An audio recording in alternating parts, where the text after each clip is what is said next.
নমস্কার বন্ধুরা, আজ আমি নিয়ে চলে এসেছি গাঁটি কচু দিয়ে কালবাউস মাছের ঝোল। তো আমি ভাত দিয়ে বাটিটা খুব সুন্দরভাবে বানিয়েছিলাম, একদম পারফেক্ট হয়েছিল, কিন্তু ভিডিও করার আগে মুহূর্তে বাটিটা না ভেঙে গেল। তো প্রথমেই মাছের মধ্যে আমি পরিমাণ মতো নুন হলুদ দিয়ে মাখিয়ে নিয়েছি। আর আমি লেজ খেতে পছন্দ করি বলে দেখো আমার কর্তামশাই লেজটা সবসময় বড় করে কাটা করায়, তাই বলে এত বড়। তো যাই হোক, মাছগুলো তেলের মধ্যে দিয়ে আমি ভেজে তুলে নিয়েছি। এবারে ওই তেলের মধ্যেই কালো জিরা আর শুকনো লঙ্কা ফোড়ন দিয়ে দিলাম, তারপর পেঁয়াজ কুচি দিয়ে দিলাম। পেঁয়াজটা হালকা ভাজা হলে ওর মধ্যে আমি কচুগুলো দিয়ে দিলাম।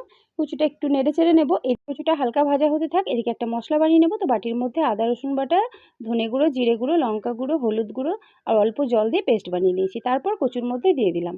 তো এটাকে একটুখানি নেড়ে চেড়ে আমি কষিয়ে নেবো। তো দেখো মশলাটা খুব ভালো মতো কষানো হয়ে গেছে। এবারে দিয়ে দিলাম কাশ্মীরি লঙ্কা গুঁড়ো, টমেটো কুচি আর স্বাদ মতো নুন দিয়ে এটাকেও একটুখানি আমি নেড়ে চেড়ে কষিয়ে নিয়েছি। তো এবারে এর মধ্যে আমি দিয়ে দেবো পরিমাণ মতো জল।